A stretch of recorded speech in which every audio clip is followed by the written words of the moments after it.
नमस्कार बच्चों।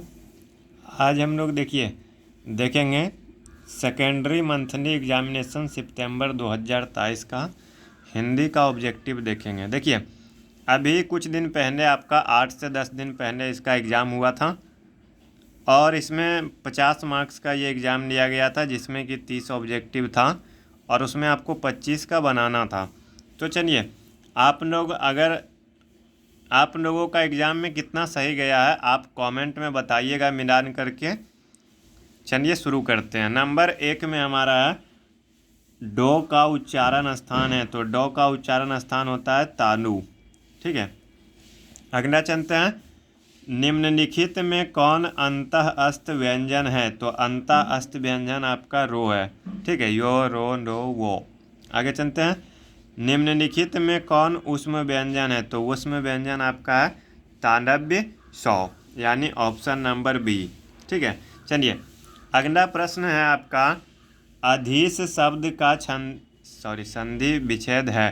तो देखिए अधीश का आपका इस तरह से हम लोग लिखेंगे अधि प्लस ईस। ठीक है, अधि प्लस ईस, और ये आपका हो जाएगा ऑप्शन नंबर सी।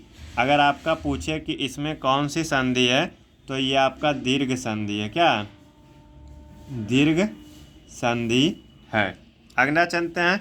सिंधुर्मी शब्द का संधि विच्छेद कौन सा है। सिंधुर्मी, तो सिंधुर्मी में आपका डी नंबर है और ये भी आपका दीर्घ संधि है। और एक चीज़ आप लोग ध्यान दीजिएगा, जो टॉपिक इसमें पूछा है ना, फाइनल एग्जाम में आपका वही पूछेगा। जैसे कि आपका 1 नंबर उच्चारण स्थान से फिक्स है, हो सकता है 2 भी आ जाए। 1 या 2 नंबर आपका वर्ण से पूछेगा। फिर आपका 2-3 नंबर जो है ना, 3 नंबर, जहाँ तक हमको लगता है 3 नंबर आपको जो है संधि से पूछेगा। ठीक है, उसके बाद 3 या 4 नंबर मुहावरा से पूछेगा। आप लोग ध्यान रखिएगा, जो टॉपिक आ रहा है ना वो ध्यान रखिएगा। चलिए, दिगंबर शब्द का संधि विच्छेद है दिक प्लस अंबर, और ये आपका है व्यंजन संधि। ठीक है, सिर चढ़ाना का मतलब होता है गुस्ताख बनाना, यानी ऑप्शन नंबर बी। चलिए, हाथ पसारना का मतलब होता है किसी से याचना करना। ठीक है, किसी से याचना करना। तो चलिए 8 के बाद हम लोग चलेंगे 9वां। ये आपका मुहावरा देखिए 2 आया है ना। चलिए, मुहावरा भी आपका 3, 4, 5 हो सकता है। आगे चलते हैं। फिर देखिए, मुहावरा के बाद आपका आएगा पर्यायवाची शब्द। देखिए, आँख शब्द का पर्यायवाची शब्द है, तो ए में होगा आपका लोचन। अभिमान शब्द का पर्यायवाची शब्द है अभिमान, तो अभिमान का हो जाएगा अस्मिता। वाजी का मतलब होता है घोड़ा। ठीक है, वाजी का मतलब क्या होता है घोड़ा। इंद्र शब्द का पर्यायवाची शब्द है सुरेश, यानी ऑप्शन नंबर बी। ठीक है, इंद्र शब्द का पर्यायवाची शब्द क्या है सुरेश, ऑप्शन नंबर बी। आगे चलते हैं 12 में। मृग छौना शब्द में कौन सा समास है, तो ये आपका है तत्पुरुष। ठीक है, तिमाही, तो तिमाही में देखिए आगे में ती आया, यानी 3 महीना। तिमाही मतलब 3 महीना। देखिए, अगर अगला शब्द जो है वो संख्यावाचक हो तो वो आपका होता है द्विगु समास। ठीक है, फिर आगे चलते हैं। कर्महीन शब्द में कौन सा समास है, तो ये आपका हो जाएगा तत्पुरुष समास। कपड़ा का बहुवचन क्या होता है, तो कपड़ा का कपड़े। अगर आप सेंटेंस में लिखोगे मेरे पास बहुत सारे कपड़े हैं, या आप ये लिखोगे मेरे पास बहुत सारे कपड़ाएँ हैं, नहीं ना। मेरे पास बहुत सारे कापरों है, नहीं। मेरे पास बहुत सारे कपड़े हैं, नहीं, कपड़े। ठीक है, फिर आगे देखिए, वृद्ध शब्द का विलोम कौन है, तो वृद्ध मीन्स होता है बूढ़ा, तो बूढ़ा का क्या होगा बच्चा यानी बालक। ठीक है, जल में लगने वाली आग को क्या कहते हैं, बरवानन या बरवागनी भी कहते हैं। ठीक है, बरवानन या बरवागनी। आगे चलते हैं। पापाती क्यों बेहोश पड़ी थी, पापाती क्यों बेहोश पड़ी थी, मेनिंजाइटिस बुखार के कारण, यानी तेज बुखार के कारण। आपको देखिए ये ध्यान रखना है, आपको ये भी पूछ देता है पापाती को कौन सी बीमारी हुई थी, तो वो आपका हो जाएगा मेनिंजाइटिस।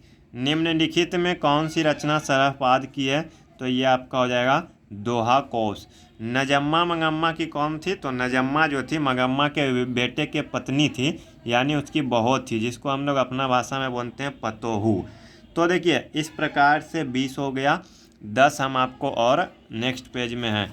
आगे बढ़ने से पहले देखिए, अभी आपको पता है ये हमारा एक न्यू चैनल है योर स्टडी मेट। आप लोगों के सपोर्ट की ज़रूरत है। अगर आप लोग 2024 में बोर्ड का एग्ज़ाम देने वाले हो, आप लोग शेयर करिए, सब्सक्राइब करिए और लाइक करके बताइए कि आपने जो इस 30 का एग्ज़ाम दिया था उसमें आपका, जैसे 30 में आपका 25 बनाना था, लेकिन आप लोग बताइए कि 30 में आपको कितना का उत्तर सही सही पता था और आपने कितना सही बनाया। आप लोग कमेंट करके ज़रूर बताइएगा, ठीक है। चलिए, नागरी लिपि शीर्षक पाठ साहित्य की कौन सी विद्या है? तो ये आपका निबंध है। देखिए ये देखिए, आपको जो है ना, हम एक चीज़ बता रहे हैं, साहित्य की विद्या यानी आपका जो कहानी है हिंदी में, यानी कौन सा निबंध है, कौन सा भाषण है, और आपको फिर कवि का नाम, ये दोनों आपको याद कर लेना है। ये दोनों मिला करके हमको जहाँ तक लगता है कम से कम आपका 7 नंबर पूछेगा, ठीक है, 6 से 7 नंबर। तो अगर आप बोलोगे तो हम आपको वो वीडियो बना के डाल देंगे कि कौन विद्या है। चलिए, लौट कर आऊँगा फिर कविता के अनुवादक कौन है? तो देखिए, अगर पूछता कि लौट कर आऊँगा फिर कविता किसने लिखी, तो आपका होता जीवनानंद दास, लेकिन इसको हिंदी में अनुवाद किया है प्रयाग शुक्ल ने, ठीक है। मेरे बिना तुम प्रभु किस भाषा से अनुवादित है? तो ये जर्मनी भाषा से लिया गया है, यानी जर्मनी भाषा से हिंदी में अनुवादित किया गया है। बीजाक्षर काव्य संकलन है वीरेन डंगवाल का। किसका है? वीरेन डंगवाल, सॉरी अनामिका का, ठीक है। और इसी का लिखा हुआ है अक्षर ज्ञान, और तो देखिए इसी से अक्षर बीजाक्षर, ठीक है। चलिए, एक वृक्ष की हत्या शीर्षक कविता किसकी है? तो ये आपका है कुंवर नारायण की, ठीक है। ढहते विश्वास के कहानीकार कौन है? शतकोरी होता। देखिए, अगर आपको नहीं पता तो हम आपको याद दिला दें कि हिंदी में क्लास 10 के हिंदी की 2 पुस्तकें हैं, और ये आपका ढहते विश्वास जो है ना बच्चों, ये आपका दूसरा पुस्तक से है। आपको उसमें भी याद कर लेना है। जहाँ तक लगता है हमको 10 नंबर, कम से कम 10 नंबर आपका ऑब्जेक्टिव सेकेंड बुक से पूछा जाएगा। इसमें तो देखिए उतना नहीं पूछा गया है। इसमें आपका ढहते विश्वास एक है, और आपका क्या, इसमें आपका उससे नहीं पूछा गया। इसमें आपका दूसरे पुस्तक से केवल एक ऑब्जेक्टिव पूछा गया है, लेकिन जहाँ तक हमको लगता है फाइनल एग्ज़ाम में आपको 5 से 10 के बीच में पूछ सकता है। चलिए, रोन नदी कहाँ है? तो रोन नदी आपका है दक्षिणी फ्रांस में। परंपरा का मूल्यांकन किसकी कृति है? तो परंपरा का मूल्यांकन रामविलास शर्मा जी की कृति है, ठीक है। चलिए, देवताओं के राजा का वज्र किसकी हड्डियों से बना था? तो वो दधीची मुनि की हड्डियों से बना था। देखिए, लंबी कहानी है। एक बार हुआ क्या था कि जितने सारे देवता थे ना, उनको तपस्या के लिए जाना था, क्योंकि एक असुर था जिसका नाम अभी हमको याद नहीं आ रहा है, उसको हराने के लिए, ठीक है। तो उन्होंने सोच विचार किया कि हम लोग अपना अस्त्र शस्त्र को कहाँ पे रख के जाएं। तो एक बहुत ही यशस्वी ऋषि थे, ऋषि दधीची। उन्होंने अपना अस्त्र शस्त्र उनको दे दिया, और जो भी उनका अस्त्र शस्त्र था वो उन्होंने अपने शरीर में समा लिया।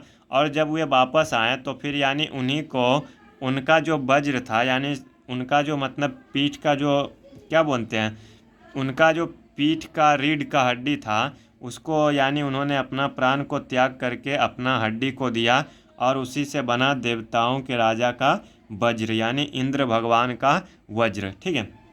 चलिए, नाखून क्यों बढ़ते हैं शीर्षक पाठ गद्य की कौन सी विद्या? तो ये आपका ललित निबंध है बच्चों। ये आपका क्या है? ललित निबंध। और इस प्रकार से देखिए, ये तो हमने बता दिया। आपको थोड़ा सा और प्रकाश डालते हैं आगे कि क्या क्या पूछा गया है। चलिए देखिए, आपको एक पूछा गया है क्या? निबंध। ये निबंध आपका फाइनल एग्जाम में भी 5 नंबर का आएगा, हर साल आता है। ये सभी आपका जो है ना फिक्स है, ठीक है। हम आपको 2-4 निबंध भी लिखने के लिए सिखा देंगे। चलिए, निबंध में क्या था? पहला में था बच्चों आपका, पहला में था मेरा गांव, दूसरा में है शिक्षक दिवस, तीसरा में है मेरा परिवार और चौथा में है महंगाई। ठीक है, तो इस टाइम देखिए, इस बार आपका देखिए हो सकता है G20 सम्मेलन पे निबंध लिखने को दे दे फाइनल एग्जाम में, हो सकता है उस समय का जो आसपास का कोई फेस्टिवल हो उस पर निबंध दे दे।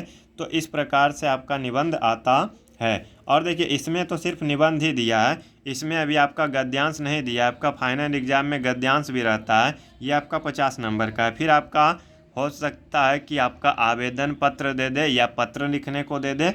और फिर आपका देखिए इस प्रकार से क्वेश्चन आंसर है, 5 गुना 2 10, यानी 2-2 नंबर का क्वेश्चन है। इसमें 10 में से आपको 5 बनाना होता है। फिर आपका देखिए आवेदन पत्र इसमें दिया है, आवेदन पत्र इसमें दिया है, संवाद दिया है और फिर आपका व्याख्या करने के लिए भी दिया है। तो हम आपको सब कुछ सिखाएंगे, बस उस सबको देखिए एक में खिचड़ी बनाने का कोई फ़ायदा नहीं है। अलग अलग हम आपको अभी 4 महीना ना, 4 महीने में हम आपको सारा सब्जेक्टिव और ये सभी व्याकरण का भी वीडियो अपलोड करेंगे। आप लोगों से सिर्फ इतना अनुरोध है, आग्रह है कि आप लोग जितना हो सके अधिक से अधिक सपोर्ट करें, अधिक से अधिक शेयर करें। ठीक है, अभी तो देखिए अभी हमारा टारगेट है, देखिए अभी आपको पता है कि हमारा चैनल स्टार्ट किए हुए मुश्किल से 4 दिन हुआ होगा, 4 से 5 दिन। तो सबसे पहले जो है हमारा लक्ष्य बच्चों 100 सब्सक्राइबर पूरा करना। तो आप लोगों से अनुरोध है कि जब यानी इसके बाद 2 से 3 दिन के बाद 2 से 3 दिन के अंदर आप लोग 100 सब्सक्राइबर कंप्लीट करवा दें। ठीक है, ये देखिए आप लोगों के लिए कोई बड़ी बात नहीं है। अगर आप लोग चाहोगे तो 2-4 दिन में, क्या आप लोग चाहोगे तो 2-4 घंटों में 100 सब्सक्राइबर कंप्लीट करवा दोगे। और हाँ, एक और बात, आप लोगों के प्यारे प्यारे सपोर्ट की वजह से हम लोग 50 सब्सक्राइबर कंप्लीट कर चुके हैं। तो आप लोगों को बहुत बहुत धन्यवाद। मिलते हैं नेक्स्ट वीडियो में, आज के लिए बस इतना ही। धन्यवाद। जय हिंद, जय भारत।